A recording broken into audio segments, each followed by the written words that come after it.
dia, boa tarde, boa noite. Estamos aqui com mais um episódio do NVcast, o podcast da Igreja Batista Nova Vida em São Caetano do Sul. E hoje nós estamos aqui para falar sobre o tema casamento, dicas, conflitos e soluções. Então nós vamos falar basicamente como que é um casamento à luz da Bíblia, né? Qual o segredo para um casamento duradouro e também aquelas coisas que nunca acontecem em casamentos cristãos, obviamente, né? Estamos falando de divórcio, brigas, esse tipo de coisa que acontece lá fora, né? Mas a gente vai tratar aqui para poder ser amplo lá com todo mundo. O público. Eu sou o Antônio, eu estou aqui com o nosso amigo de casa, o Matheus. Olá, boa noite todo mundo, bom dia, boa tarde, boa noite. E temos hoje dois ilustres convidados aqui. Aqui à minha direita nós temos o pastor Américo Neto, que é pastor da Igreja Nova Aliança em Vila Arapuá. Seja bem-vindo. Obrigado. Boa noite aí os colegas aqui e a todo mundo aí que vai assistir. Certo. E aqui à minha esquerda nós temos o pastor Leandro, que também é de casa. Ele é pastor colaborador lá da Igreja Batista Nova Vida e é o líder do Ministério de Casais lá. Seja bem-vindo, Leandro. Olá, obrigado, boa noite a todos. Prazer estar aqui com vocês. Maravilha. Então vamos começar pelo básico, né? O que é um casamento, na opinião de vocês, um casamento saudável à luz das Escrituras, à luz da Bíblia? Começando aqui pelo nosso convidado Neto. Olha, até estava pensando, eu lembro que teve um casamento, não foi o do Matheus, mas foi um outro que eu até ministrei isso na cerimônia, né? E eu penso que, assim, um casamento saudável, assim, à luz da Bíblia, é o centro ali da Bíblia, que é aquele amor sacrificial de Jesus por nós. Então, assim, havendo esse amor sacrificial, eu creio que as coisas, elas vão andar. Quando você se dispõe a amar, assim, pensando na outra pessoa à frente de si mesmo, eu acho que esse é o caminho. Aí as outras coisas elas vão se encaixando. Não é simples. Na teoria parece simples. O manualzinho lá é rápido, mas... É difícil. Assim, para mim, eu penso que o ser humano não consegue fazer isso por si mesmo. Então, a gente crê no Espírito Santo, a gente crê na capacitação de Deus para isso. Então, por isso que é extremamente complexo. Mas eu penso que esse amor sacrificial... Pastor Leandro? Entendo também que nessa linha nós entendemos que o relacionamento perfeito é aquele que, como costumamos dizer, é aquele que, como se fosse o cordão de 3 nós, né? É todo relacionamento que está baseado no casal, mas a pessoa é de Cristo. Nós sempre costumamos a dizer isso, que não tem como um casamento dar certo sem a pessoa do Senhor ao nosso lado nos ajudando. E realmente é um desafio enorme, tanto para o homem quanto para a mulher, que estão iniciando uma trajetória nova, estão se conhecendo como pessoas. Talvez alguns dizem assim, não, mas nós namoramos 5 anos, 2 anos, 3 anos, 1 ano, 6 meses. Há aqueles casos mais esporádicos, específicos ou raridades que pessoas namoram 2 meses, casam e passam vários anos juntos casados, né? Também existe isso. Se encontraram, um nasceu pro outro, né? Mas a verdade, eu entendo que pro casamento dar certo é a construção a cada dia com a ajuda do Senhor. Um relacionamento ele é construído. Por mais a história que nós tenhamos com o nosso namorado, namorada, com o nosso cônjuge, antes do matrimônio, antes de iniciar o casamento, quando começa, após a cerimônia, quando começa realmente o casamento, é um aprendizado. É algo que precisa ser construído dia a dia pelo casal. Eles vão aprender e vão conhecer um ao outro dia a dia. Então é legal você falar isso, porque eu sou um exemplo legal do Neto, conhece fez meu casamento. Eu só enrolei 10 anos só pra casar. Coisa besta, assim, ó. E depois que você casa, você percebe, você fala, 10 anos eu conheci 5%, 7% da pessoa. O dia a dia, a criação de rotina, a criação de hábitos que você vai ter que adaptar o seu... Antes eu acordava às 7 horas e ela acordava às 7 horas na casa dela. Agora não dá para os dois acordar às 7 porque vai travar o banheiro, ou vai travar a cozinha, vai precisar sair com o carro. Então, Como é que você falou? Casais com 2 meses conseguem ir muito longe, casais muito longos também conseguem ir muito longe com esse aprendizado. Acho bem legal isso. É aquela velha história do ditado que diz que você conhece uma pessoa, né? Só depois se consumir 1 ou 2 quilos de sal, né? Isso aí. Enquanto não baixar ali uns 2 quilinhos de sal, ainda não deu, né? Mas queria saber a experiência de vocês nesse trato assim com casais, né? É muito comum esses problemas conjugais dentro da igreja. Eu imagino que a igreja seja apenas um reflexo do que se vive no mundo, né? A sociedade hoje, na opinião de vocês, é mais difícil hoje manter um casamento duradouro do que antigamente, até por conta todas as influências, redes sociais, hoje está tudo muito mais acessível. Antigamente as pessoas tinham mais dificuldade a ter acesso, por exemplo, a pornografia, prostituição, ou até uma relação extraconjugal. Hoje parece que está tudo à vontade, livre, a um clique do seu dedo. Antigamente você tinha que fazer aquela cenário, você tinha que ir no barzinho, tentar... Hoje vambora, beleza. No tempo da minha avó, se perguntasse pra uma pessoa do tempo, falou assim, como você sabe que seu marido tá te traindo? Ela falou assim, não, tem que ver se tem marquinha de batom na roupa, ver se não tem um perfume diferente. Hoje não, hoje você pega a senha do celular... Pronto, acabou. Pronto, já achou acabou. A vida do cara. Achou a vida da pessoa. Baixou a ficha da capivara. Exatamente. Mas aí, vocês acham que é mais difícil manter um relacionamento duradouro? Porque a impressão que dá é que a quantidade de divórcios tem aumentado, não sei, pelo menos é o que parece. É que, eu até, só te cortando, tem um episódio que eu assisto bastante que o pessoal fala assim, por que tem mais divórcio hoje em dia? Porque hoje tem advogado, antigamente não tinha. Pode ser. Vai lá, Neto. Eu acho que sim. Eu acho que hoje tem sido mais difícil. Eu acho que é mais complexo. E para mim tem a ver com a cultura que a gente está inserido. Né? Cultura que a gente está inserido. Parte dessa cultura tem a ver com as mídias, com a tecnologia. Mas parte dessa cultura tem a ver com várias outras coisas. Né? Várias outras coisas. Então, você vê hoje... que você toca em alguns assuntos polêmicos, né? Mas não tem como não falar disso. Por exemplo, a questão do feminismo, né? Fogo no parquinho. Então, fogo no parquinho. A questão do feminismo. Do feminismo, enfim, né? Então, uma dessas questões, assim... Jesus foi o primeiro a trazer dignidade para a mulher. Primeiro. Então, você vai ver na Bíblia, ele é a favor da dignidade para a mulher. Então, tudo aquilo que o feminismo conquistou de dignidade para a mulher, ok, né? Ok. Mas tem muita coisa de uma lógica onde você coloca oprimido contra opressor. E aí, lembra que eu falei do amor sacrificial? Aí não é mais o amor sacrificial, é o egoísmo. É eu contra você. É o meu direito contra o seu. É o que eu quero contra o que você quer. Então, a pessoa influenciada pela cultura já vai pro casamento influenciada pela cultura que ela tá dentro de uma guerra. O cara no machismo dele e ela no feminismo dela. Então, vamos ver quem vai ter aqui o direito, quem vai ganhar essa guerra. Guerras medievais. Isso é claro que, isso não de maneira, às vezes, clara e consciente, mas de maneira inconsciente pela cultura que você está inserido e por tudo aquilo que você está sendo bombardeado. Televisão, mídia, relacionamento, trabalho. Então, ao invés de você ir para um casamento para servir, tanto o homem para com a mulher e tanto a mulher para com o homem, você vai para ganhar. Inconscientemente, às vezes. Né? Ninguém é muita coisa. Mas acho que a maioria não vai com essa sede para uma guerra, né? Num casamento. Né? Mas, então, eu creio que essa cultura já fomenta... Né? Inconscientemente você não ir para se doar, você não ir para servir, você não ir para amar, mas você ir para ser amado, para ser servido e para ganhar. E aí, meu?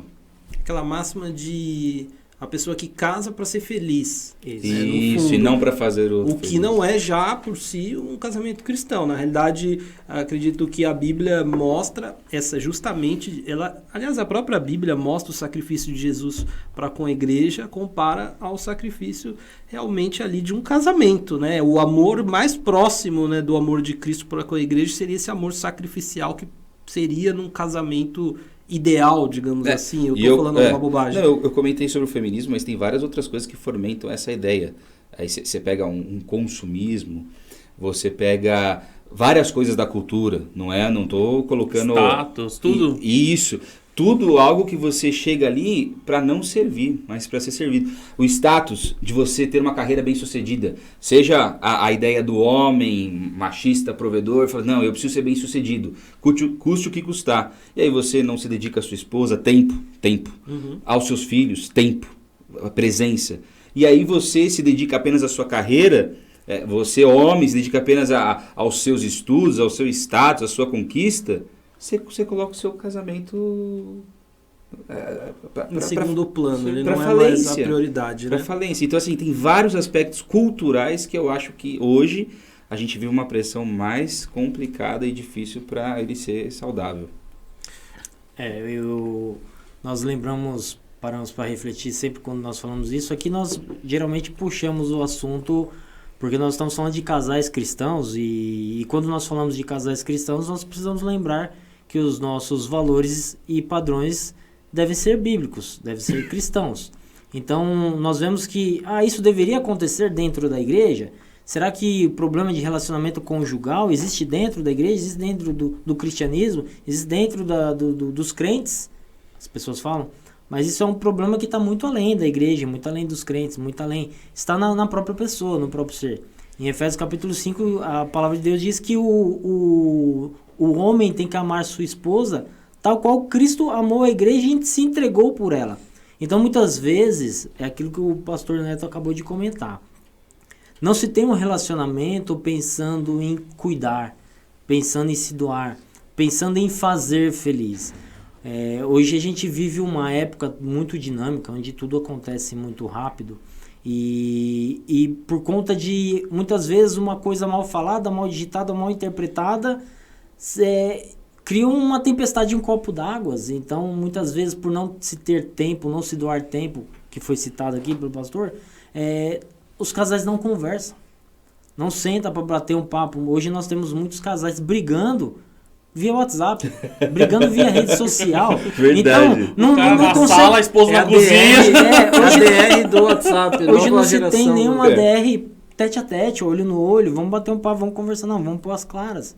Vamos conversar, vamos tentar fazer dar certo, vamos tentar fazer feliz. Mas é bem isso, é guerra de egos. Falta comunicação, né? Porque, por exemplo, a Rei e eu, quando nós vamos passear, assim, num restaurante, conversando, tudo... Nós reparamos muito isso, é uma coisa que a gente repara muito nas outras mesas, sabe? Aquela comparação. Mas tem coisa mais legal que tá no joguinho do restaurante, você tá sentado na mesa, nossa, aquele casal é novo, aquele ali, não, aquele é velho. Sim, aquele lá tá brigando, brigou. Mas assim, é muito comum você ver casais que estão perto, mas não tão próximos. Ele tá sentado, almoçando junto, e cada um tá no seu celular, rodando seu feed assim, ó, comendo assim. É a impressão que nem são casados, a impressão que nem estão na mesma mesa. Então eu acredito que, será que nós estamos perdendo a nossa capacidade de comunicação, de ter tempo de qualidade? Será que a nossa imersão cultural, né, como o pastor Neto falou, talvez até por conta das redes sociais, da velocidade da internet e tal, será que isso não está sufocando um pouco assim os nossos relacionamentos? E como que a gente poderia fazer para fugir disso? Acredito que sim, acredito que sufoca bastante. Há quem diga, já ouvi pessoas orientando casais, dando sugestões de que quer dar um bug no seu relacionamento, quer surpreender sua esposa, quer fazer...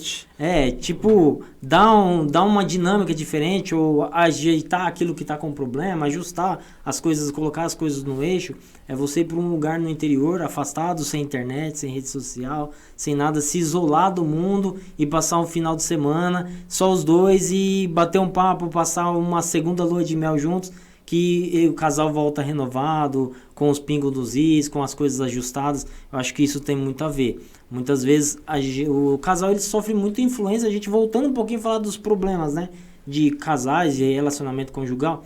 Muitos problemas às vezes acontecem na vida do casal, às vezes não é nem por ele ou por ela. Às vezes é pela influência da família, influência dos filhos, influência dos amigos de trabalho, rede social. Então a rede social ela está muito ativa no relacionamento conjugal, porque o tempo todo nós estamos sendo influenciados, não apenas pelos familiares, filhos, mas por amigos e aquilo que as pessoas... por que fulano postou aquilo de você? Por que seu marido postou aquilo? Vocês estão brigando? E as pessoas começam muitas vezes interpretar, meter a colher, ou quando não, o casal começa a mandar indireta um pro outro pelas redes sociais também. Nossa, é muito lavar chato. roupa suja na rede social. Na rede social. Com Reels. Com Reels. Ficar postando. Mas, trazendo aqui uma questão nova, né? Já que a gente está falando aqui sobre essas dificuldades de casais, e aquele caso dos relacionamentos, assim, interreligiosos, assim, que, por exemplo, o marido, ele é cristão, convertido, a esposa não, e vice-versa. Como que vocês veem esse conflito? Eu já aproveito para emendar. No caso de um namorado que ainda não está casado, namorada, tem um relacionamento com alguém que não é cristão. Como que vocês enxergam isso? Tudo bem? Oportunidade. É uma oportunidade de converter o outro? Não, é melhor não? E como que deve ser esse relacionamento? É Deus em primeiro lugar? Eu vou seguir a minha fé? Ou não? É a família em primeiro lugar? Como que vocês veem isso? Acho que tem que diferenciar, né? A parte do namoro, né? Então, o namoro não é para evangelismo, né? O namoro é uma construção, né? Eu acho que o namoro é a hora certa de você definir se você vai desistir ou não. Ainda mais em 10 anos, né, Matheus? Teve bastante Tem tempo. bastante chance. Então, eu acho que o namoro é esse momento, né? Então...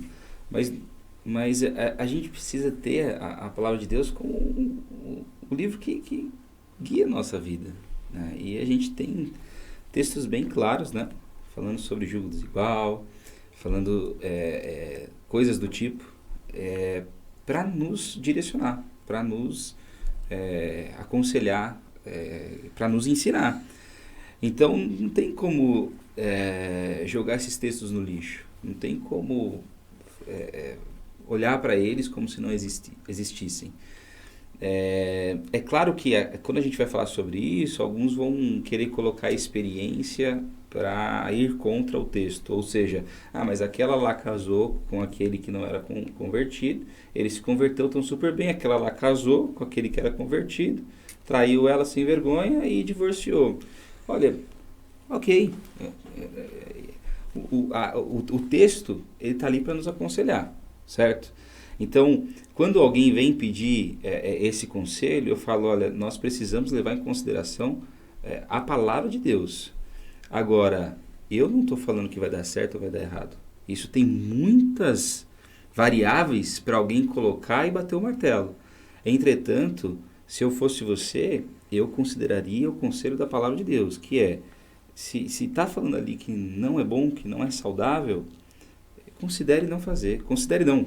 Tenha isso como a definição do seu caminho. Porque eu também não acredito em alma gêmea. Assim, eu sou casado com a minha esposa e poxa, assim, é maravilhosa. Assim, eu amo minha esposa, a personalidade dela, a gente sabe super que se completa assim, ela é bem tranquila, eu sou mais agitado, sabe? Mas eu já ganhei uns pontinhos já, você viu? Eu já isso aí, já check. Já faz a declaração naquela Aí, E aí, só que eu acredito que Deus não fez eu para ela e ela para mim. Para mim não existe alma gêmea, existe escolha dentro de alguns padrões que são possíveis.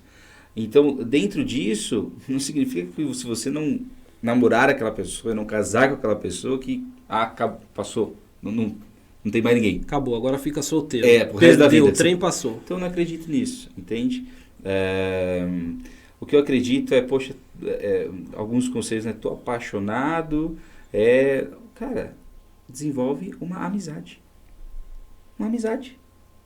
Desenvolve uma amizade e através da amizade, prega o evangelho. Mostre a luz de Jesus. Expresse isso. Uma amizade, literalmente, uma amizade. Através dessa amizade, se você perceber que realmente há uma conversão, e aí você vai dando alguns outros passos. Mas não tem como deixar de lado esse conselho bíblico. E no casamento, já olhando para o lado do casamento, é claro que se não dá no namoro, não dá no casamento. Agora, existem pessoas que elas não são cristãs e elas se convertem, né? E a própria palavra de Deus vai falar que assim, você não deve divorciar nesse caso. Você não deve divorciar. Você deve permanecer e através da sua, do seu testemunho, da sua vida, orar para que aquela pessoa venha se converter. Mas não usar isso para justificar um possível divórcio. Então são diferentes, né? No namoro, se for pedir o meu conselho... Mesmo que o cônjuge afaste você de alguma forma da igreja, ou force isso, digamos, ele seja contra você ir ao culto, prestar culto, e aí nesse caso nós devemos manter o casamento mesmo assim, é uma situação um pouco difícil. Qual a opinião? Olha, uma vez eu escutei um testemunho assim que é bem drástico e chocante. E a pessoa se converteu, a mulher, né? Isso acontece muito, né? Mais vezes, né, pastor, do que o inverso.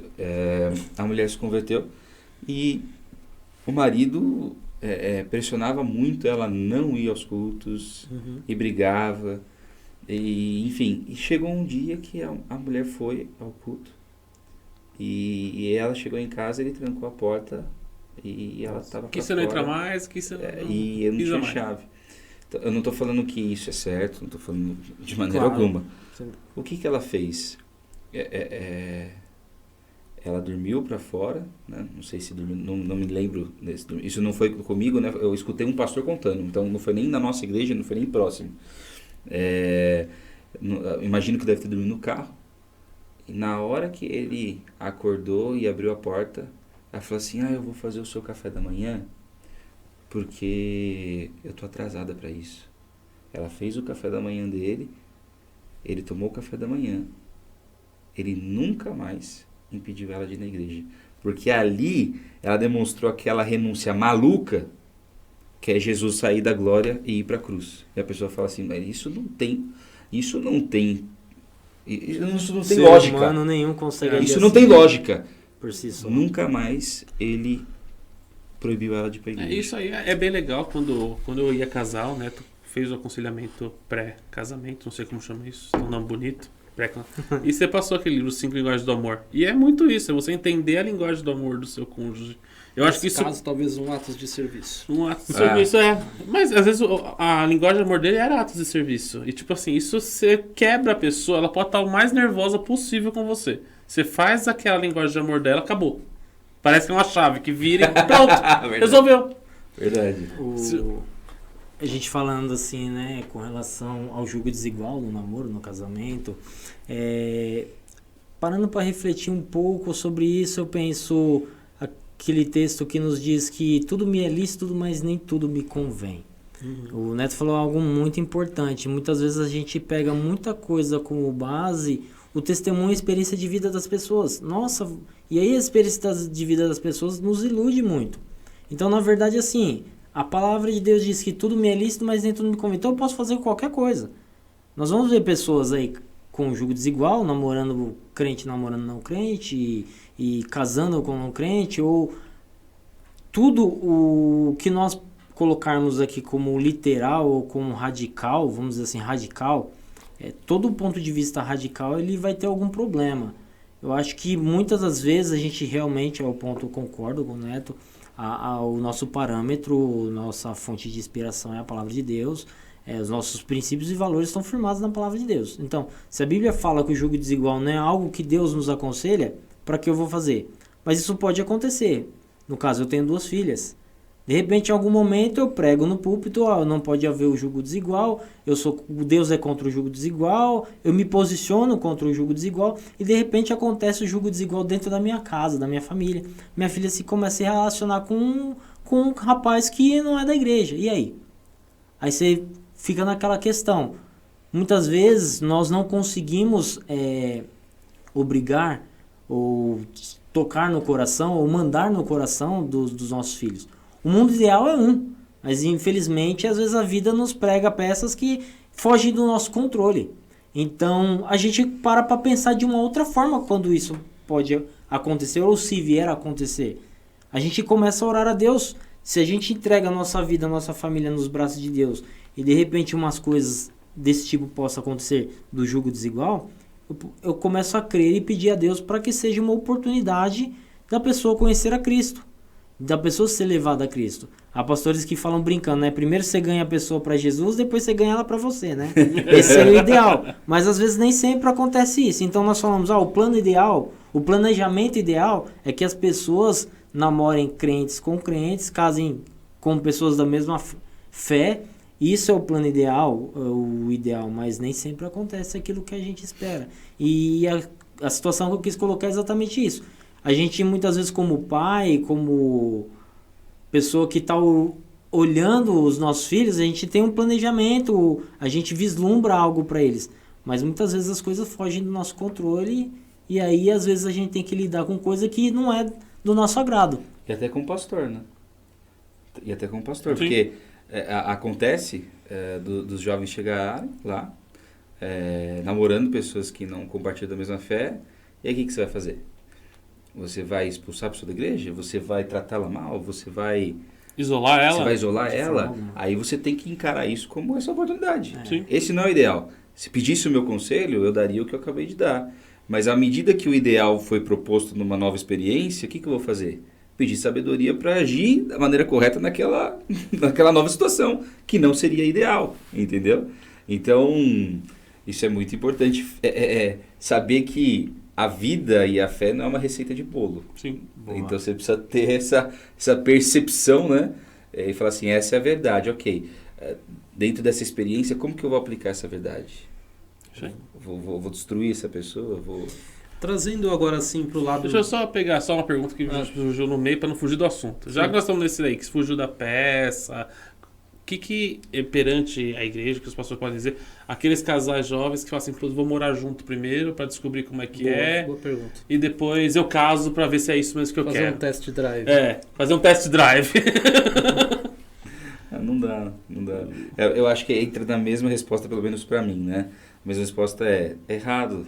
A Bíblia tem um conselho, a Bíblia tem, não é nenhum conselho, a Bíblia tem uma direção. E esse é o ideal. Se isso aparece na nossa família, se isso aparece na nossa congregação, o que eu vou fazer? Eu vou sair brigando, vou botar fogo na casa? Não faz sentido. Mas, Jornal Nacional, o pastor põe fogo na casa porque o casal não casou. Então não faz sentido, mas eu não posso aconselhar, seja meu filho ou uma ovelha ou um amigo, fora daquilo que eu creio. Agora, com amor, com aquele olhar sacrificial, aquele olhar daquele que... Eu falo assim, eu entendo que a palavra de Deus, ela é o melhor caminho. Então, por isso eu aconselho, não faça isso. Isso não vai ser bom. Isso não é o ideal. Ah, mas eu creio na palavra de Deus. E não é bom, não é o ideal. Não faça. Ah, existe um casal que está vindo da igreja, que eles moram junto e não são casados. O que fazer? Expulsar da igreja de maneira alguma. Então, como que nós vamos tratar as pessoas? Marrar e levar no cartório. Eu dou juiz de paz. Você, né? Foi o que o Neto fez comigo. Eu cheguei um dia assim, vamos almoçar, parou na... Como chama aquela rua lá do centro?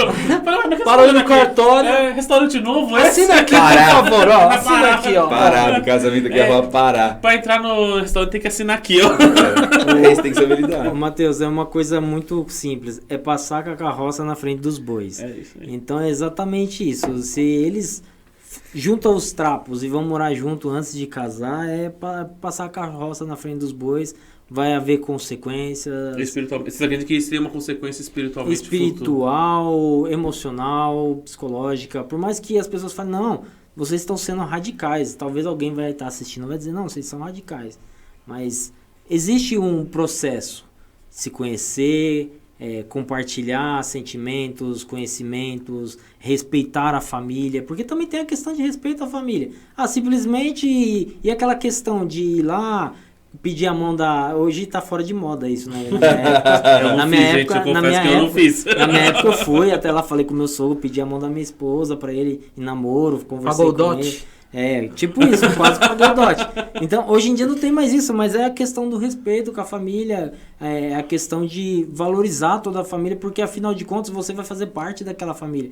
Simplesmente você vai tirar ela, não vem morar comigo, abandona todo mundo lá e vamos constituir uma vida nós dois aqui.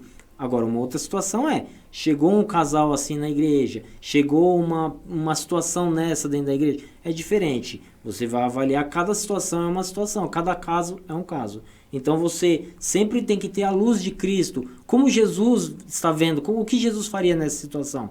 Então sempre a gente vai tratar com amor, acolher as pessoas e tentar orientar da melhor forma possível. Acredito que esse casal que chega à igreja, que estão morando junto há 1 mês, 1 ano, 2 anos, 5 anos, 10 anos. E deu certo. Não estamos falando que a receita não vai dar certo, mas eles tiveram problemas. Com certeza eles tiveram dificuldades e venceram. A gente vai orientar, olha, se deu tão certo, por que não casar? Por que não oficializar aquilo que vocês já têm um com o outro? Eu acho que, não sei, eu entendo um pouco assim, é uma opinião totalmente minha, tá? Que a partir do momento em que a pessoa tem uma vida de casado, vamos dizer assim, foi morar junto, não é mais celibato, coisa assim, no meu entender, do ponto de vista cristão, essa pessoa meio que já casou. Então, assim, a diferença é que ela não sabe. Então, eu acho que o ideal então, oficializa. Agora, quando a pessoa tem essa vida promíscua, fica com 1, 2, 3... É como se tivessem vários divórcios acontecendo, assim, porque na realidade é como se ela estivesse casando e divorciando de vários. Na realidade, ela não está seguindo aquilo que foi a recomendação. Então, eu vejo muitos casais que muitas vezes se juntaram, ficaram juntos, às vezes por questão de grana, aí vem alguém e fala assim, poxa, mas por que não casa? Já tá morando, já tá junto, por que não cai mesmo, né? Vamos casar? Pronto, casou, amém, oficializou e aquilo tende a dar certo. Mas tem aquelas pessoas que não casam porque é essa safadeza mesmo, aquela história de tipo, ele não tem certeza, ele só tá testando. Tá com o pezinho atrás aí, tá com o pezinho atrás. Pra pular aqui é fácil, se eu oficializar... Aí isso é um problema, acredito que bem pior, né? Eu vou inverter os papéis aqui agora. Eu vou lançar uma pergunta para vocês. Será que então, obrigado, gente. Até a próxima. Boa noite. Será que as pessoas não estão casando porque muitas pessoas estão se separando? Boa. Ó, nós estamos falando muitas aí pessoas na média... se juntam, não casam, mas se juntam, que é a questão que foi colocada aqui, por conta do tanto divórcio. Você acha que a taxa de divórcio, que hoje, se não me engano, a última vez que eu vi é coisa de 40% no mundo, mas tem país que chega a 60%. Caramba. Tá? Não sei aqui no Brasil, não fiz o dever de casa, não pensei, mas deve ter aí 40, 50, deve ser. Você acha que esse número assusta? A pessoa tem medo de casar? Acredito que sim. E acho que até uma coisa assim, você tocando nesse ponto, você pensa, se você tá morando junto com uma pessoa e não é casado, se separa, é um murmurinho de 10 minutos. Você tá casado oficial? Devolve presente. Nossa, é aquele murmurinho que... Põe até banner na Goiás. Põe o banner. Pode ser, mas é uma boa. Pelo menos não tem gasto com advogado, né? Não tem gasto com advogado. Sarna miúda, ninguém vê. Ou quando o caso já fazer aquele casamento bem assim, separação total, com acordo pré-nupcial, o que é meu, o que é seu é seu. E aí, qual a opinião de vocês? Vai dar pra casar assim ou também é casar com o pezinho atrás? Eu não sou a favor, não. Eu não sou a favor, não. Casou, tem que casar de corpo e alma, é tudo. O meu é seu. O casamento, né, assim, na Bíblia é uma só carne. Agora nós somos um. Se nós somos um, cara. O que é seu é meu, o que é meu é seu. É isso. Seria o casamento ideal esse. Sim, ideal. Porque se você casa já pensando... Você já tá pensando em separar, já tá pensando, bom, cada um separar o carro é meu, já separei aqui. Cada um com seus bens, então você não tem aquela ideia de constituir coisas juntos. De, vamos trabalhar para adquirir, construir algo junto. Verdade. Então não, o que é meu, o que é seu, divisão de bens aí, o que você constitui é seu, o que eu constituir é meu. Eu vou até dar um exemplo, eu não gosto de citar exemplo da minha família, meu exemplo, falar de mim, eu gosto de falar dos outros, né? É mais gostoso falar dos outros. Mas houve momentos, eu tô há 21 anos casados, casado com a minha esposa, 21 anos casado. Houve momentos na nossa trajetória que vamos tocar na parte financeira, que eu bancava a casa e que eu ganhava mais do que ela. Só que houve momentos na nossa vida que ela começou a ganhar mais do que eu e bancou a casa. E hoje, nós dois estamos equiparados mais ou menos na mesma média. Mas o que eu estou querendo dizer com isso? Que independente da situação, houve respeito mútuo.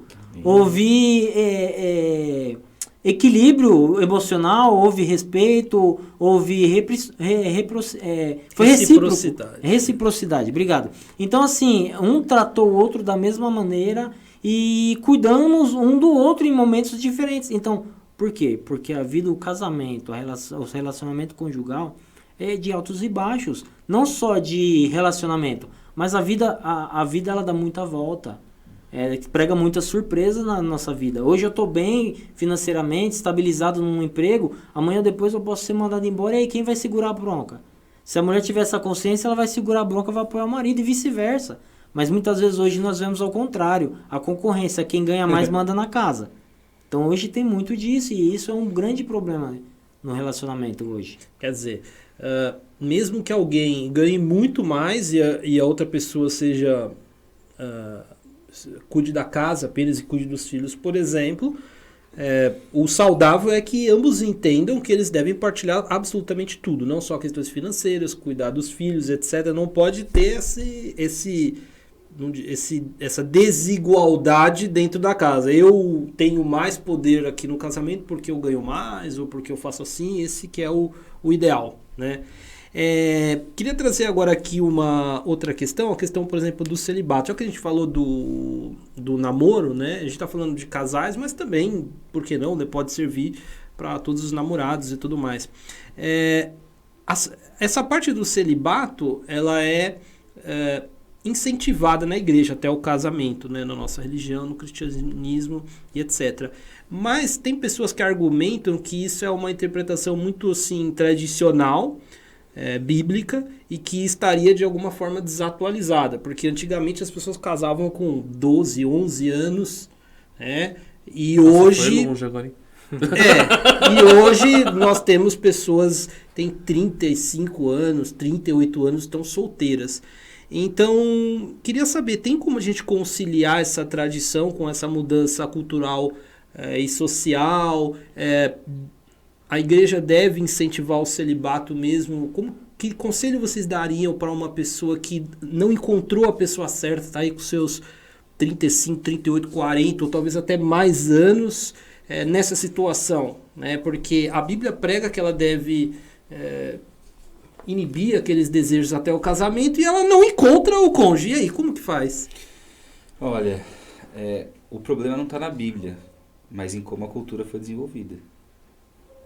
Então, uma vez eu estava orando, estava lendo a palavra, e eu não lembro se meu filho já tinha nascido ou se minha esposa estava grávida, enfim. Mas eu lembro que eu pensei, falei, poxa vida, como não é simples, né? Você já passou dessa fase, né? Eu tenho 4 anos, eu estou já mais velho.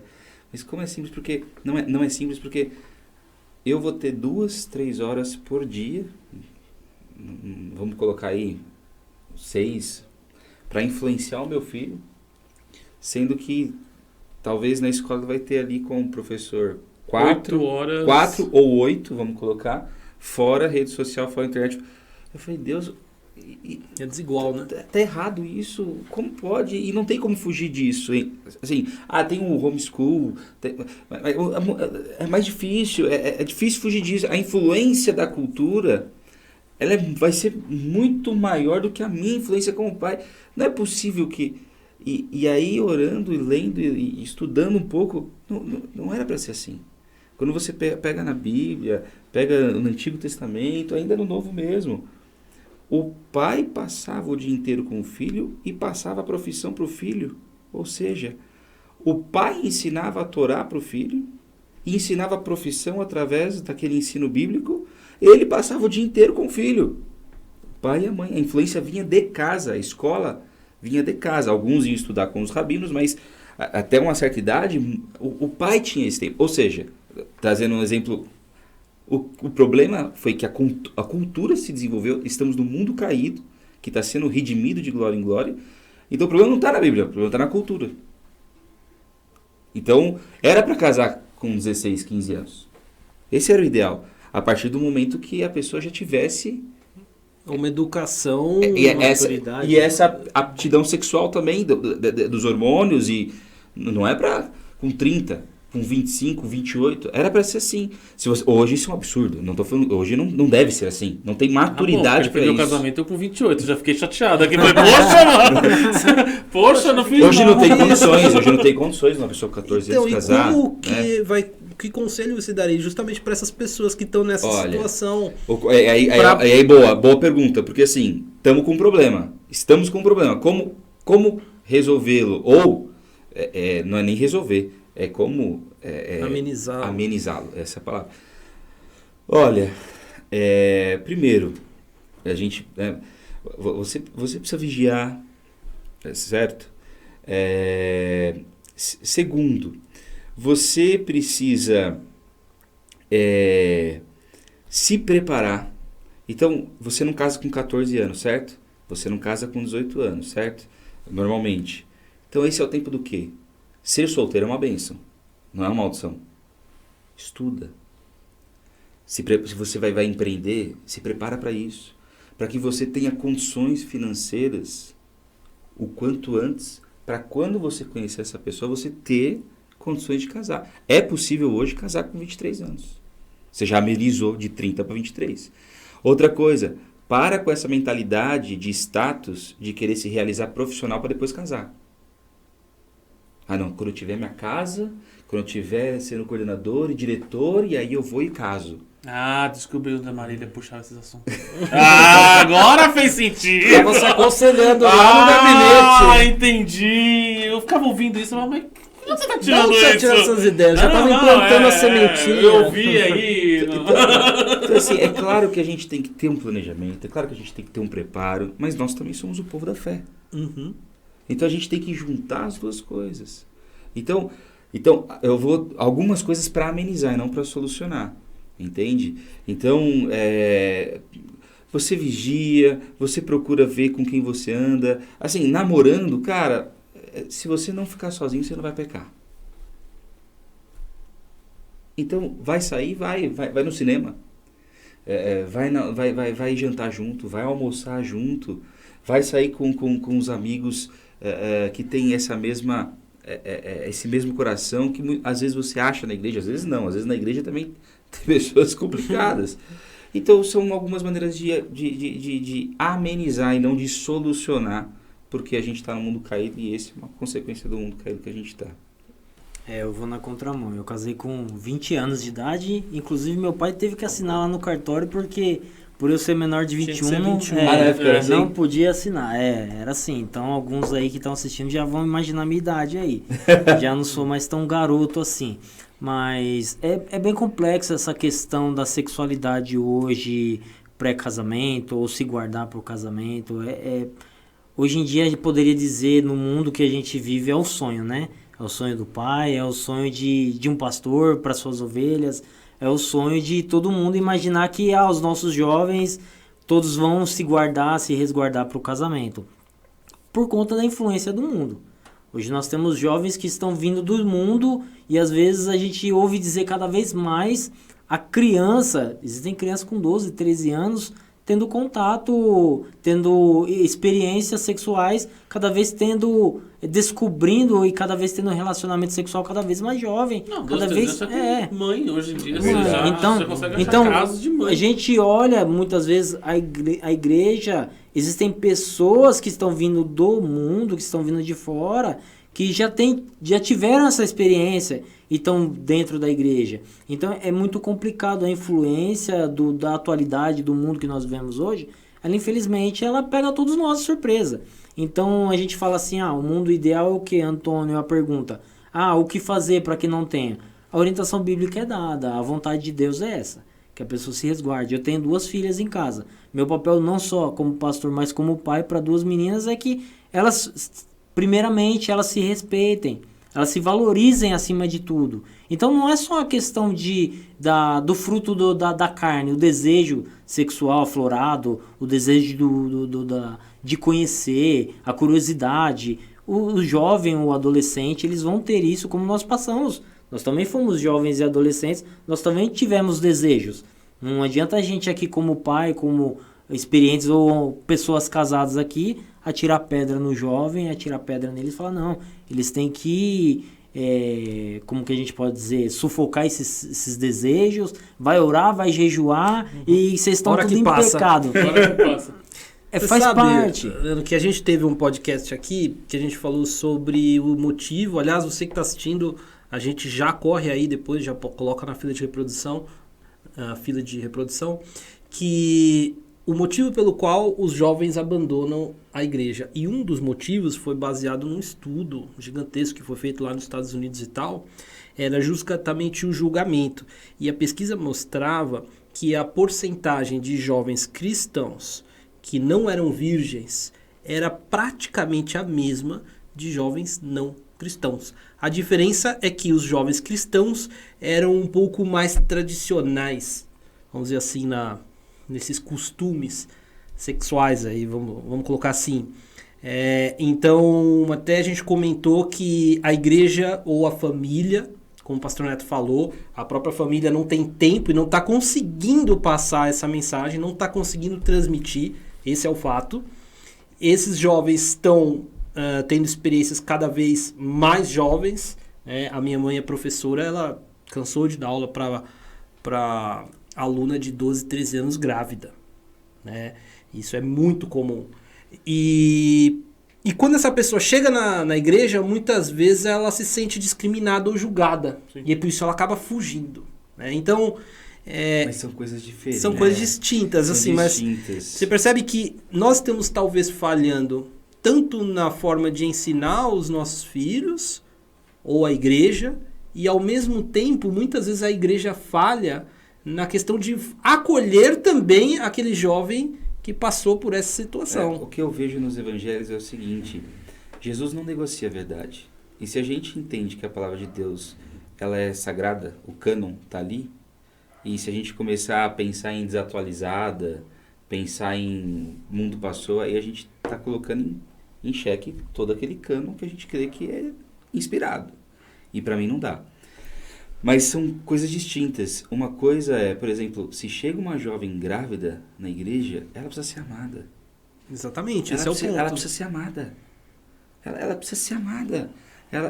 Ela precisa ter esse cuidado, esse amor. Então, eu já aconselhei jovem grávida. Então, o que eu aconselhei uma jovem grávida? Eu falei, olha, o fruto está dentro de você, é uma bênção. Você deve amar, você deve cuidar, você deve se sentir presenteado por Deus. O que foi feito foi errado. E você deve mudar a sua atitude. Deve haver um arrependimento e uma mudança de atitude. Porque eu creio que a Bíblia é o conselho. Agora, o que está aí é uma bênção. Você vai amar, a gente vai amar. Você vai cuidar, a gente vai estar aqui para poder instruir na fé. Então, nunca olhe para essa bebê com um olhar de... Não, isso é uma bênção. Uhum. Agora, o que aconteceu, você precisa corrigir, porque está errado. Olha, eu vou falar, a experiência que nós tivemos é que a pessoa se sente super bem no nosso meio. A igreja acolheu, a né? filha está crescendo no nosso meio. Isso é importante. Você entende? Eu não posso... Então, quando eu olho para Jesus, eu vejo que existe uma verdade que ele não negocia, mas ele ama o pecador. E nós somos pecadores instituídos da glória de Deus. Então, assim, nós precisamos amar essa pessoa, mas não pode negociar a verdade. Então, na cruz, eu creio que a graça e a justiça, elas se beijam. Elas não se anulam. Uma coisa para os nossos ouvintes, as pessoas que estão nos acompanhando, às vezes eles podem interpretar errado o que nós falamos aqui. Porque uma coisa é você citar o modelo. O modelo que Cristo deixa para nós, que a Bíblia indica, é esse.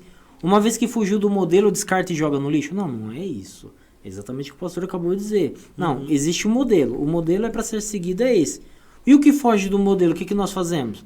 A Bíblia também tem orientações para isso. Amar, acolher, cuidar. Então é isso, aconselhar, é isso que nós fazemos como igreja. É isso que nós precisamos fazer também como filhos de Deus espelham a imagem de Deus, que imitam o caráter de Cristo, que precisam dar continuidade e pregar o evangelho, porque muitas vezes isso está acontecendo, nós voltando novamente na pergunta. E a sexualidade dos nossos jovens? Hoje nós vemos famílias de pastores. É mais comum do que a gente imagina. Às vezes a própria família do pastor aparece alguém grávida. A filha ou o filho do pastor engravidou, e aí o relacionamento sexual está dentro da própria igreja, está dentro da própria família do pastor. E aí então, olha lá, é o pastor, é aquele que tem que dar o maior exemplo, a família do pastor, olha lá, e aí, e agora? Infelizmente fugiu do modelo, mas o que a gente faz? Joga o pastor fora da igreja? Joga a família do pastor fora da igreja? Não. Vamos tratar, vamos cuidar, vamos aconselhar e vamos usar aí como exemplo, porque eles vão passar por um processo de constrangimento. Não porque as pessoas vão constranger, mas eles mesmos têm consciência que aquilo fugiu da palavra de Deus. Não é porque fugiu do modelo, fugiu da palavra de Deus, novamente eu cito, joga fora, não. Vai haver consequências de constrangimento, de lidar com a situação, de como... E aí, vai casar agora, não tem experiência, não tem profissão, não trabalha, e aí, o que vai fazer? A família vai ter que acolher, mas vai ter ter que cuidar. pressão demais que o cara entra em parafuso, né? E aí, nesse caso, eu não sei se é isso que você ia perguntar, mas tô te cortando, você ia perguntar? Pode. Não, e a questão, por exemplo, aconteceu, teve um filho, né, que nem aconteceu. E aí? Qual a orientação? Agora casa. Como que seria a orientação? Ou não? A gente pode dizer... A minha depende muito. Vocês se amam, vocês têm maturidade para isso, vocês têm condições para sustentar. Então, essa questão de estar grávida da casa é do conservadorismo. Uhum. E não daquilo que a gente pode ver na palavra de Deus como amor sacrificial. Então, eu não acho que estar grávida é obrigado a casar. Eu acho que estar grávida, vocês se amam, vocês têm maturidade, os pais abençoam, vocês têm como se sustentar. Como que nós vamos ver isso? Entende? Então eu acho que tem que partir por esse lado. Agora, forçar um casamento é mais cultura conservadora, que também é complicada, do que propriamente um coração de Jesus e aquilo que a gente vê nos evangelhos. Cada caso é um caso. Você vai ter que analisar cada caso à luz da Bíblia, à luz da palavra de Deus, e orientar da melhor forma possível, como o pastor Neto acabou de dizer. Não tem como você engessar um modelo e falar assim, não, casa e você vai trazer mais transtorno ainda para a família, para eles, do que ajudar. Às vezes nem tem maturidade, às vezes uma criança. Coisas que acontecem. Não, e pegando esse ponto da maturidade e da pessoa se guardar, também tem um pouco da parte da pressão da igreja sobre aquelas pessoas. Eu tenho conhecidos meus, o buffet que eu casei faz muito casamento de uma certa linha de cristianismo, que eu não vou falar qual, mas todo mundo já sabe, que com 18 anos os caras estão no altar já, pelo amor de Deus, assina aí que eu vou embora. Vai, assina e vambora. Então, tipo assim, eu acho que também tem um ponto da igreja, a pressão. Então, assim, você pega certos cristianismos que têm um entendimento melhor disso, que é o que você falou, sai do conservadorismo, consegue entender melhor, e aí flui melhor. Eu também perdi a concentração. Flui melhor. Mas peraí, não, eu não entendi assim. Você diz o cristianismo que você diz essas igrejas que fazem aquela corte e... Não só a cor, mas a pressão de casar. Estão orando tipo junto assim, e já casa. Não tem um namoro. Eu digo que aquela pressão, por exemplo, assim, se acontecer, você sai da minha vida, você sai daqui, foge, não olha mais pra minha cara. Ah, sim. Discriminaria absurdamente pelo pecado. Já oraria torto. Não, é. Então, e essa, do mesmo jeito que casar, assim, igual eu comentei, né? Esperar ser bem sucedido para casar, eu acho exagero. Casar sem maturidade e sem ter como se sustentar é outro exagero. Com 18 anos, hoje com 18 anos é quase impossível casar. Eu não consigo comprar um house com 18 anos então. É praticamente impossível. Eu comentei 23 que tal. Eu comentei 23 aqui, talvez está se formando e já conseguiu um estágio razoável, mas é bem no limite ali. Tem aquela ideia de que você não precisa fazer a sua vida para casar, você pode construir a sua vida a dois. Exatamente. Né? Não é porque você casou que você vai abandonar seu sonho de fazer uma pós ou uma faculdade. Você pode conciliar, né? Exatamente. Eu penso assim, e uma outra coisa também, né? Essas coisas nos impulsionam. Às vezes a gente acha assim, não, eu vou casar e agora eu tô lascado, tenho um monte de conta, vai ser difícil. Ou outra coisa também, isso aconteceu. Quando nós tivemos um filho, a nossa vida financeira foi impulsionada e não foi travada. Então tem algumas coisas que a gente não fecha na matemática, mas às vezes na matemática de Deus impulsiona. Mas é uma coisa que eu acho que eu não lembro se foi você ou se foi outra pessoa, se não foi, me desculpe. Mas é uma coisa assim, quando existe um casamento, existe festa no céu. Se eu parar agora, olhar para trás, o Neto foi na minha festa, ele viu tudo, a minha casa, minha festa, eu olhar para trás e falar, não, vou refazer tudo isso, se eu sento agora e falar, não vou. Meu orçamento não bate. Não rola, não vou fazer isso, não vai rolar, não sei o que. E se você olhar, mas pera, eu fiz. Como é que eu fiz? Meu salário não mudou.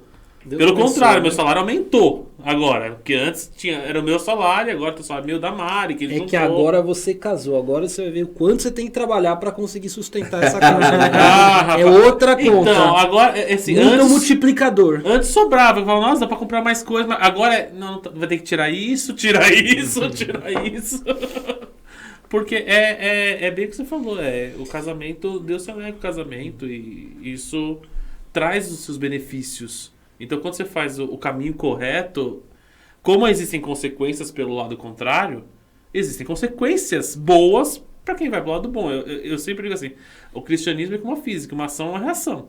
Você faz uma coisa boa, você recebe uma coisa boa. Você dá um murro na parede, você vai sentir dor. Não tem como você dar um murro na parede e ficar feliz. Então, eu acho que é bem isso que você falou agora. Legal.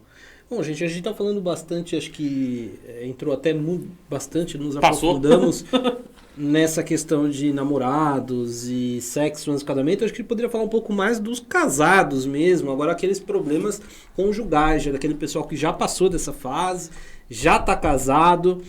E aí, como é que faz? Eu joguei uma pergunta lá atrás, acho que passou meio batido, quero trazer ela à tona. Vocês falaram, né? O pastor falou dessa questão de julgo desigual, no julgo desigual não, né? No caso dentro do casamento, né? De incompatibilidade de fé, não é um motivo de divórcio. Segundo a Bíblia, o que é autorizado por Deus, a gente entende que Deus, Jesus condena o divórcio em todos os casos. Mas assim, o que é autorizado só em caso de traição? Existe casos em que talvez um divórcio seja mais saudável do que manter um casamento? Por exemplo, se tiver uma agressão física, chegar em níveis em que a pessoa acaba sofrendo algum tipo de abuso, exploração. Qual é a orientação no gabinete que vocês passam para casais que chegam com esse tipo de problema? Assim, a gente quer se divorciar. Como que funciona? O Antônio tá pesado. Pesado. Né? Pra polemizar. Você tá cutucando os caras, ó. Daqui a pouco eu saio correndo, eu não vou mais. Sai correndo. Domingo vai todo mundo tá olhando torto pra gente. Nossa. Os irmãos vão olhar assim torto. pra Não, gente. tem que perguntar o que Você não tava aqui não, viu? Tava aqui embaixo.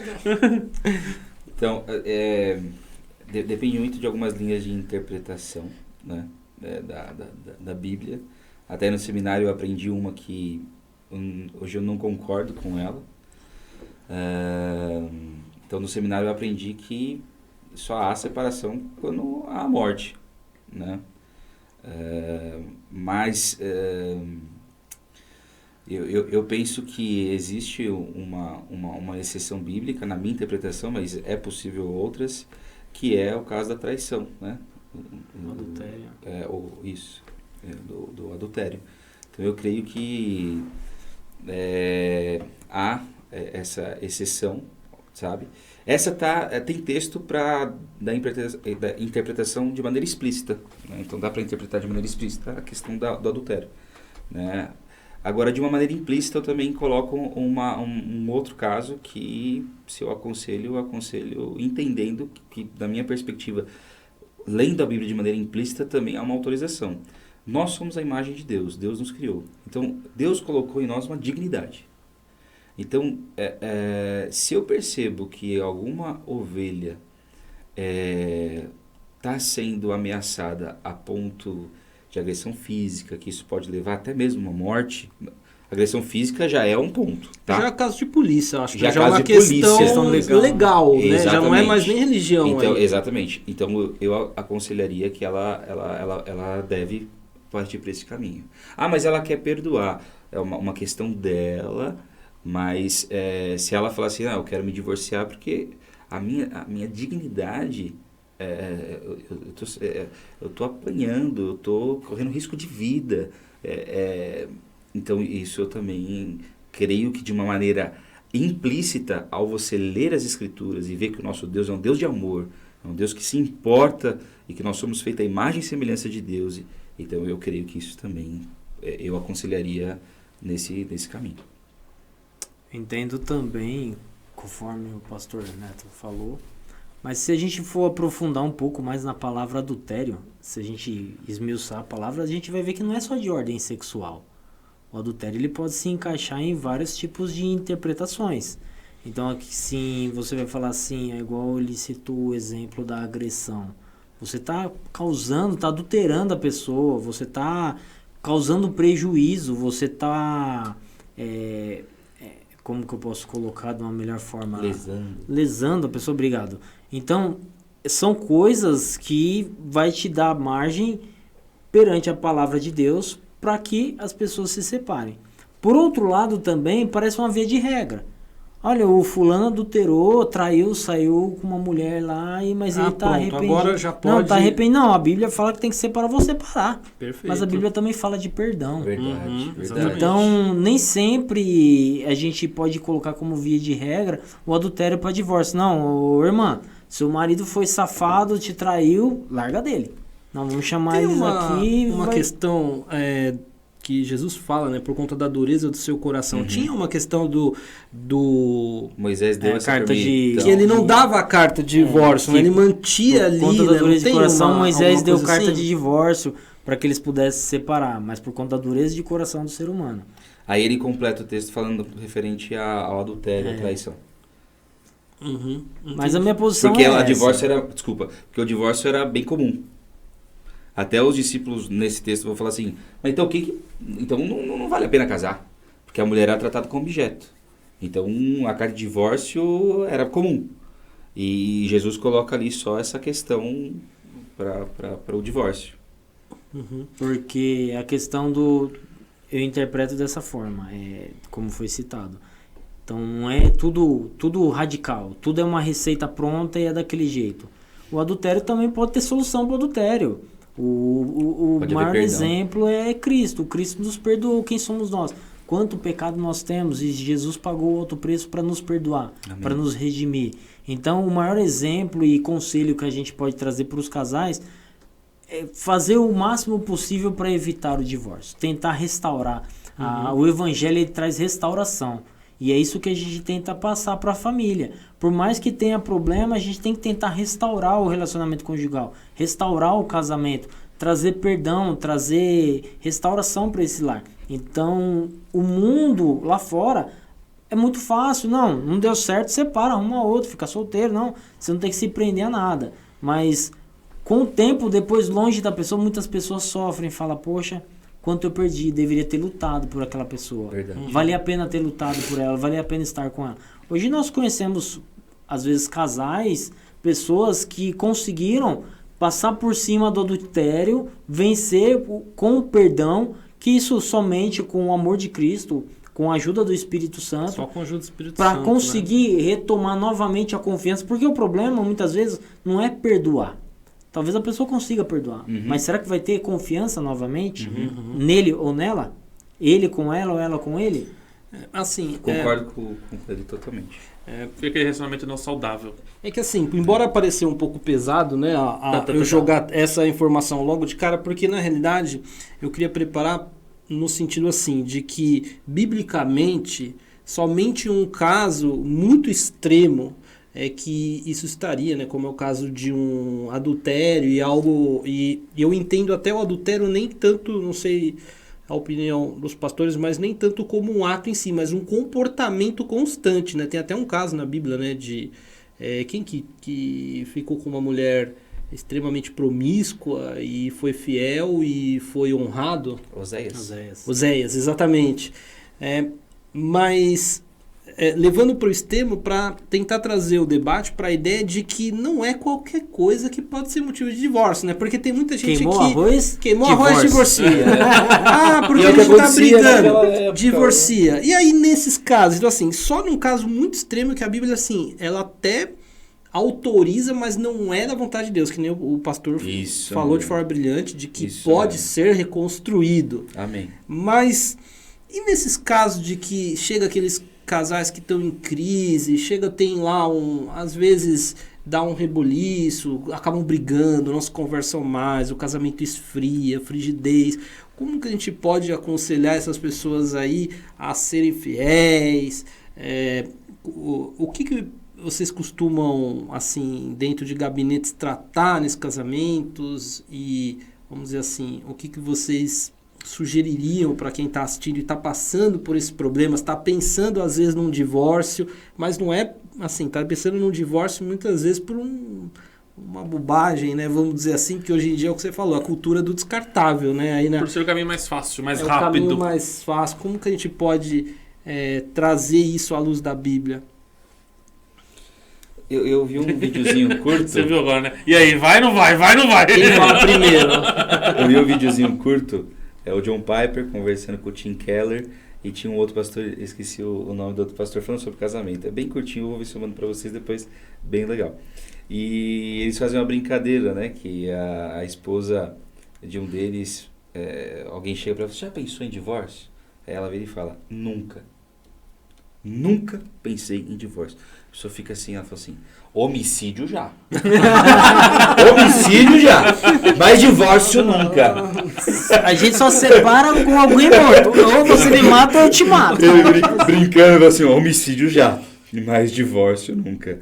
É claro assim, a pergunta foi referente ao que eu trago para um conselho, né? É muito complicado essa pergunta porque existe casos e casos, então você precisa perceber caso e caso. Então às vezes eu vejo, por exemplo, um homem que casou com uma mulher de uma personalidade mais forte. Cara, eu como pastor preciso solucionar o problema e não trazer mais problema. Então eu não vou ficar enfiando na cabeça dele que você tem que fazer só a esposa ser submissa. Não, eu preciso solucionar o problema do casamento dele. Então eu preciso aconselhar de um jeito. Então cada caso é um jeito para aconselhar, então não tem como eu responder dessa maneira. Agora, uma maneira que talvez seja linear para todos e que eu tenho é assim, o divórcio não é uma possibilidade. Não existe essa possibilidade.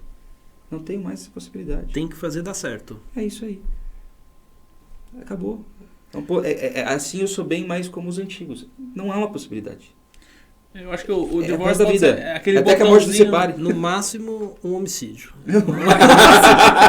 Acho que o divórcio pode ser aquele botãozinho de emergência, sabe? De incêndio. Que você tem que quebrar o vidro. Tipo, você só aperta aquilo quando não existe mais saída. Aí eu acho que talvez. No meu pensamento, eu acho que talvez sim, mas homicídio é mais rápido. E mais barato. Engraçado que antes da gente começar a gravar, eu até citei isso, né? Que hoje em dia cada vez é mais raro nós vemos casais que estão completando bodas de pratas e bodas de ouro. É cada vez mais raro porque os casais estão se separando. E diante disso eu vejo dois problemas. O primeiro é a covardia. O que eu quero dizer no sentido da covardia? O covarde é aquele que não quer lutar. É aquele que tem o problema e ele não quer tentar solucionar, tentar resolver, lutar para fazer dar certo, se esforçar porque dá trabalho. Dá trabalho manter um relacionamento. Dá trabalho fazer feliz e ser feliz. Dá trabalho você abrir mão das coisas e fazer a outra pessoa feliz. Pro covarde é tudo muito mais simples e mais fácil. Não dá certo? Tá bom, pega suas coisas, eu pego a minha, vou pra minha casa, você vai pra sua. Tá bom, não quero discutir. Não tem discussão, tá bom? Relax. Siga o meu caminho, você segue o seu. Pro covarde vai ser sempre mais fácil solucionar o problema. Então hoje em dia nós temos esse grande problema nos relacionamentos conjugais. As pessoas são covardes. Elas não querem enfrentar os problemas da vida. Elas não querem lutar para resolver. Então é mais fácil abandonar do que lutar e trabalhar para construir. Sempre para construir vai dar mais trabalho. E o outro problema que eu vejo muitas vezes, você falou de problemas que chegam a gabinetes pastorais. Eu acho que além disso são os problemas que não chegam. Muitos casais hoje em dia, muitas pessoas se fecham ao ponto de ter problemas. Quantas pessoas, se ouve o termo muito, se fala muito dentro da igreja, o termo de usar máscaras, né? Deixar cair as máscaras. Tem gente que brinca que fala que tem gente dentro da igreja que trata a mulher com carinho e dentro de casa bate na mulher. Então, existem muitos casais que têm problemas dentro de casa e que não tem coragem de chegar pro pastor e se abrir para falar, olha, a gente tá com problema. E a O que a gente coragem de pode novo, fazer? Então o covarde também. ele não vai querer lidar com o É. problema. Ele vai preferir esconder, vai preferir deixar o negócio chegar a tal ponto de já não deu mais certo. Vive muitas vezes por aparência, né? Na frente tem um relacionamento super lindo e tal, e por trás tá todo podre, E né? até rapidinho, uma deixa para quem está nos assistindo, encorajar as pessoas. Não tenham medo de se abrir, se expor. Jesus está vendo tudo. É. Cristo está vendo tudo. Então não adianta viver de aparência, porque o Senhor está vendo tudo. Às vezes a Rita brinca comigo, né? Que eu trabalho na área da saúde, ela também, e a gente está suscetível a... Aliás, parênteses, está... Por isso que o pastor Leandro não está de aliança, né? Verdade. Explica aqui pro pessoal, o pessoal vai ver, vai no falar, ambiente olha, de que trabalho absurdo. não Já vai posso começar os usar comentários aliança. embaixo. Já vai começar a Olha lá, tá dando conselho de casamento, nem aliança usa. Então, aí, muitas usa, vezes a né? gente é assediado no ambiente de trabalho. Geralmente, popularmente se diz, né, que em algumas certas áreas de trabalho o assédio é maior, né? E às vezes a Rita, muitas vezes ela brinca comigo. Onde você vai? Não sei o que lá, eu tô de olho em você. Eu falo, você pode ficar de olho em mim. Além de você estar de olho em mim, Jesus está de olho em mim. O Senhor está vendo tudo que eu tô fazendo. Então fique tranquila. Nossa, o cara não sabe nem brincar, né? Esposa dando uma piadinha pra quebrar o clima, já deu toma! Então é bem isso o que eu tô querendo dizer para os casais. Talvez possa interpretar assim, foi grosso, né? Deu um coice. Não, mas para as Não, pessoas... É verdade, foi só pra descontrair. Mas para as pessoas entenderem que não adianta esconder. O Senhor tá vendo todas as coisas. E é melhor trazer adiante. Melhor trazer a luz e tratar. Às vezes, a igreja tem um ministério próprio para tratar isso Tentar e a pessoa ajudar. fica lá guardando, E escondendo. pegando o gancho do pastor, eu acho interessante ter essa clareza, porque existem dias que você pode estar chateado um com o outro. E essa perspectiva de que primeiro você é fiel à sua esposa pela aliança que você fez com Deus é algo que te sustenta. Então, primeiro você é fiel à sua esposa não por ela, mas por ele. E aí, em segundo, você é fiel a ela por ela, né? Então isso eu acho que fundamental mesmo. Fundamental. E até você falou algo no meu casamento sobre isso. Pra um não procurar o outro que espera de Deus. Algo desse... É que a gente não consegue preencher... A gente nasceu para ser preenchido por Deus, né? Preenchido no sentido de... Nós nascemos... desejando a Deus, a presença de Deus, né? Então às vezes a gente casa achando que aquele lá vai suprir isso, né? Só Deus que pode suprir isso. É verdade, legal isso. Mas pegando o que você falou do covarde e juntando com o que a gente fala de mídia social, o divórcio hoje em dia não é algo mais legal. O divórcio hoje em dia é um comércio. Porque até pro covarde é mais fácil. Pô, eu tô perdendo a batalha. Vou pôr um advogado na minha frente, o cara é mais forte, aí eu vou sair como bom. Então, você vê que o divórcio, ele não é mais algo, tipo, um casamento. O casamento é algo legal. Você vê que não tem advogado, não tem nada. O divórcio, as pessoas se escondem, os covardes, principalmente, se escondem muito atrás de um advogado, de pessoas nesse nível. Eu acho bem... Juntando tudo, você vê que virou um comércio. É um comércio. É um produto que você compra na prateleira. Um kit de divórcio.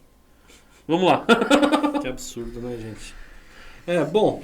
Então vamos trazer aqui talvez a conversa para um lado mais positivo, que é agora os casamentos que dão certo, né? Porque não é possível que aqui, do jeito que a gente está conversando, dá a impressão que todo mundo vai divorciar, mas eu quero fazer uma gente. antes do disso aí. Uma bombinha, vai. Tá bom, vai. Que eu lembro até hoje, eu vi que você colocou essa pergunta aqui, eu tô esperando você fazer, você não tá fazendo. Então eu vou soltar. A bomba é para nós, né?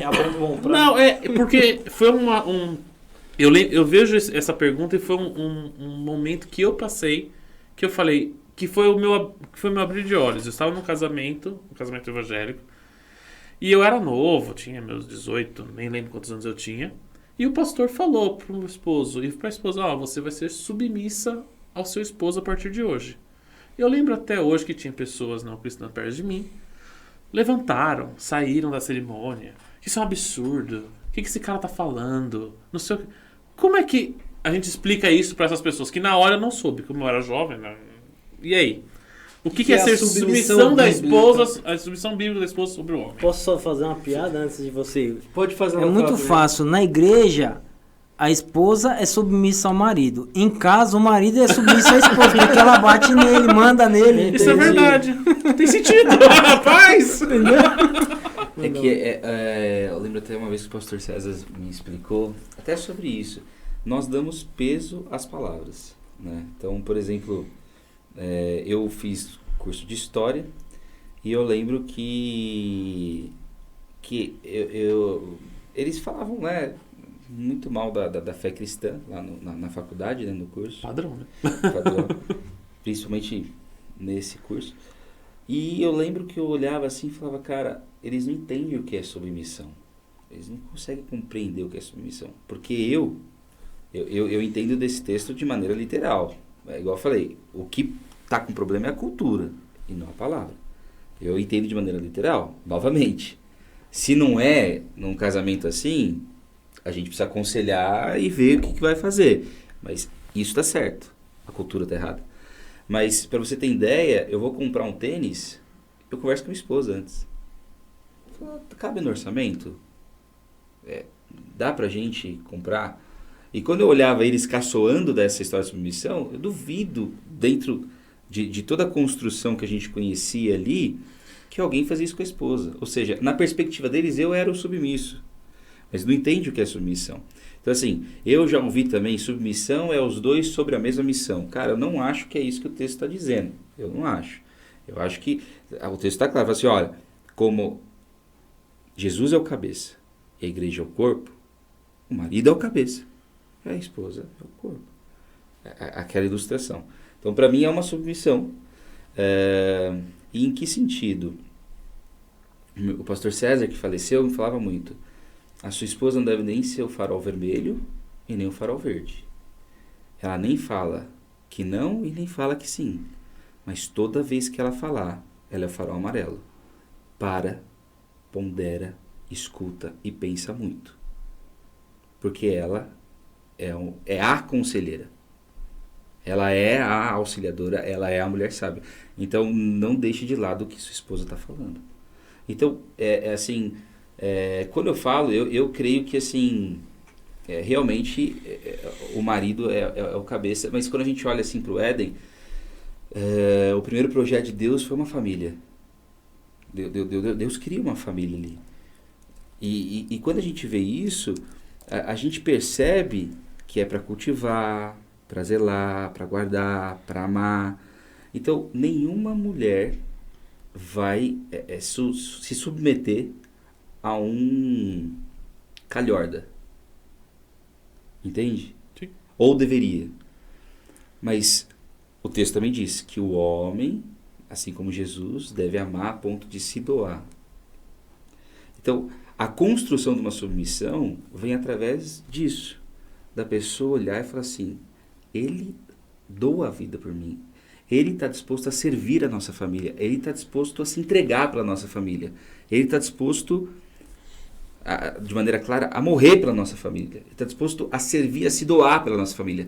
Não é aquela coisa da época do conservadorismo e não do cristianismo, que você chega assim, coloca o pé no sofá e fala, me dá o copo d'água, e me fala, faz a minha janta. Mas é isso que o pessoal entende. E me fala, quero fazer amor hoje, qual que é a janta que você vai fazer? Não é essa. Não é essa. Nossa, lavar o coronel da novela, lembrei dele agora.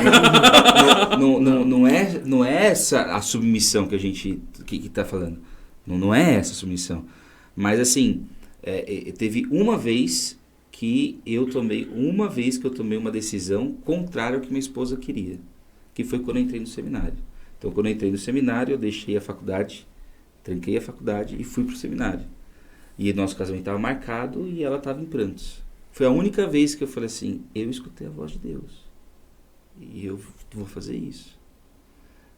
Todas as outras vezes, foi sempre esse conselho, essa conversa de nós juntos.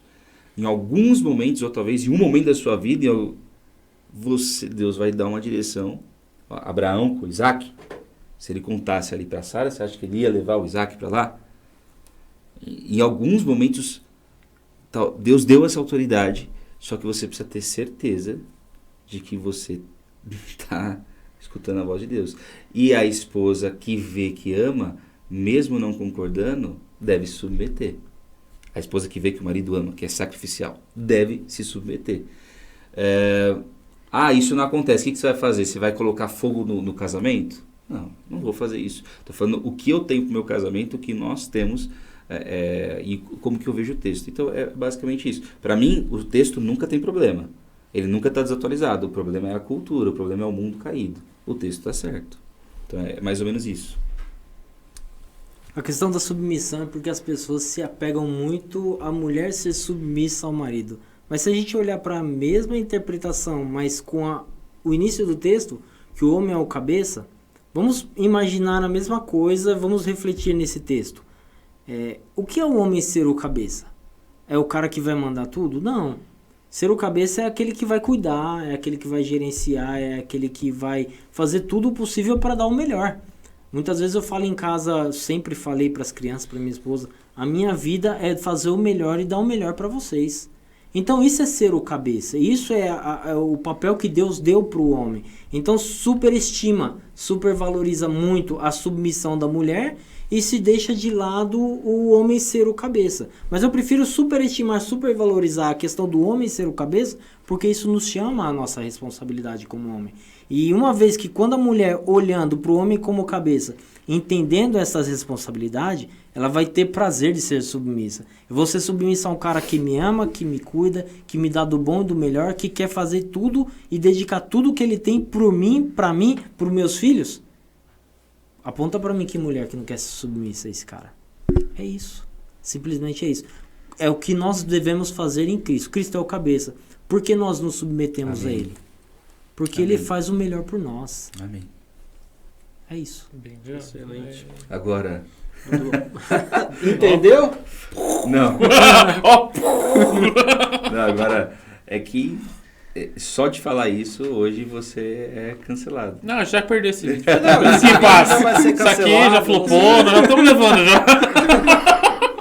Não, mas eu Ainda entendo. mais numa mesa de 4 homens. Não é isso. Exatamente. Eu entendo o que o pastor quis dizer, os dois, né?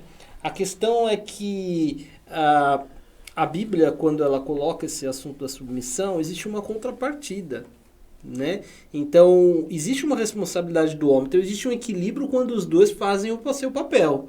O problema é quando um dos dois não faz. Então, que nem o pastor comentou, a mulher vai querer ser, o que é ser submissa a um cara que não faz nada, chega, fica lá sentado na televisão, não vai atrás de um trabalho, não fala eu te amo, Maltrata não traz ela. um presente, não dá um beijo, não é carinhoso, reclama, briga, dá ordem.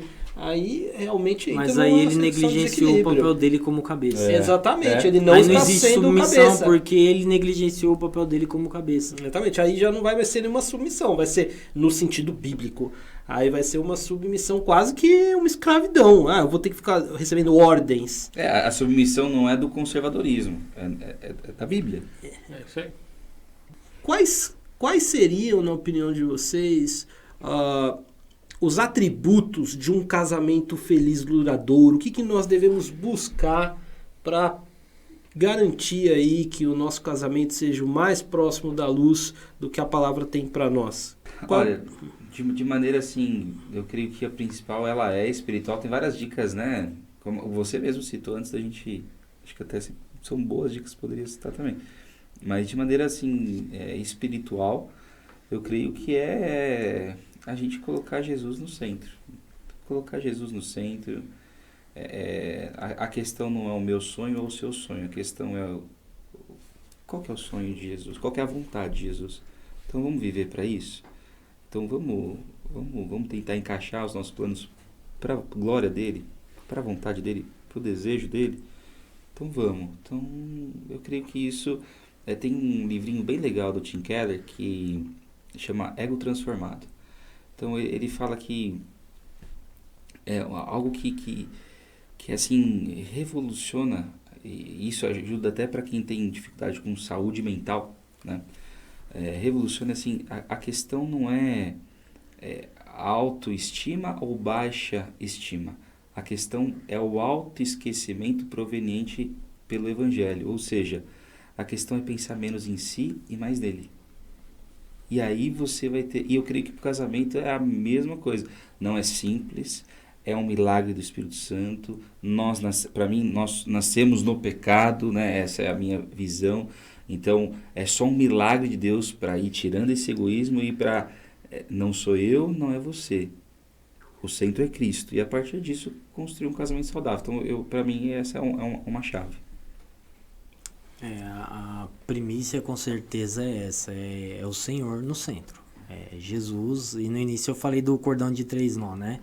Não tem como, se a direção não estiver nas mãos do Senhor, não tem como. Mas algo que me trouxe à memória é um tema que nós até trabalhamos no encontro de casais que nós tivemos há pouco tempo, que foi a questão da figura de linguagem. Nós trabalhamos o jardineiro e o jardim, e aí a gente trabalhou a questão do cuidado, né? E eu acredito que uma das receitas para o casamento dar certo é o cuidado. A gente trabalhou essa questão de como o jardineiro trata o jardim. Ele tem que conhecer muito bem o jardim, conhecer muito bem as flores, conhecer muito bem o terreno, as estações, as épocas. Então, ou seja, o casamento ele vai ter estações.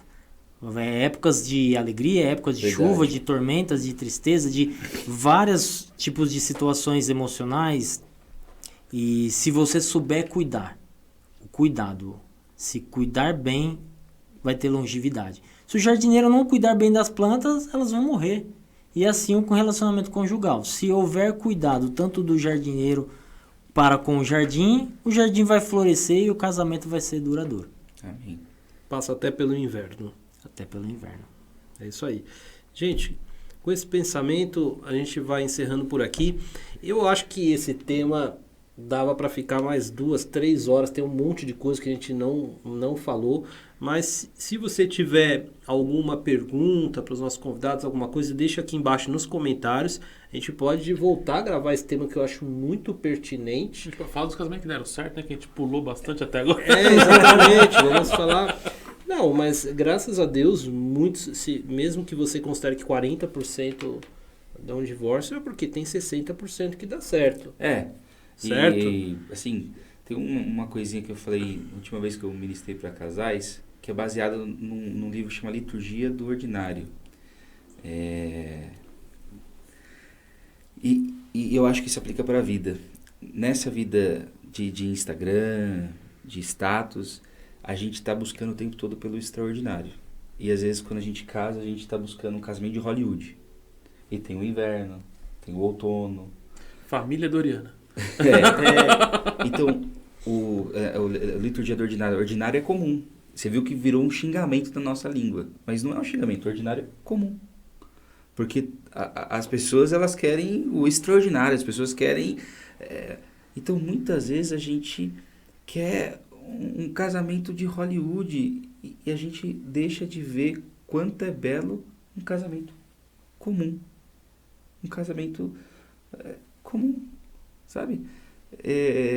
Então, essa ânsia, essa ambição de ser um saco sem fundo na profissão, no ministério, ela às vezes também vem pro casamento. Você sempre está comparando o seu jardim com o jardim do vizinho. E aí você acha que o jardim do vizinho que está lá no Instagram... A grama do vizinho é mais verde, né? E aí você sabe, procura ver a beleza do comum. E eu creio que isso também é algo muito bom para o casamento. Muito, muito, muito bom. Perfeito. Gente, bom, a gente vai encerrando por aqui. Mas quem tiver mais alguma dúvida que eu comentei, coloca nos comentários. A gente vai voltar ainda a trazer esse tema. Talvez seja interessante até trazer as perguntas das pessoas aí. Pode ser que venha alguma coisa mais específica que a gente nem pensou aqui em perguntar, mas assim, dá pra gente ficar muito tempo aqui conversando. E já deixa aquele like, o joinha, dá como que é? Não é curtir, Compartilhar. Não, qual que é o botãozinho lá de doar lá? Ah, o valeu. Valeu, O isso, valeu. aperta o valeu aí se possível. E queria agradecer aqui aos nossos convidados. Já estão convidados novamente para vir mais uma vez aí para a gente falar mais um pouco sobre esse tema que é extremamente pertinente. Ah, dá mais uns 3, 4 aí. Dá mais fácil. uns 3, 4 fácil. Se Tá empolgar. É isso aí. Gente, muito obrigado e até a próxima. Tchau, tchau. Tchau, tchau.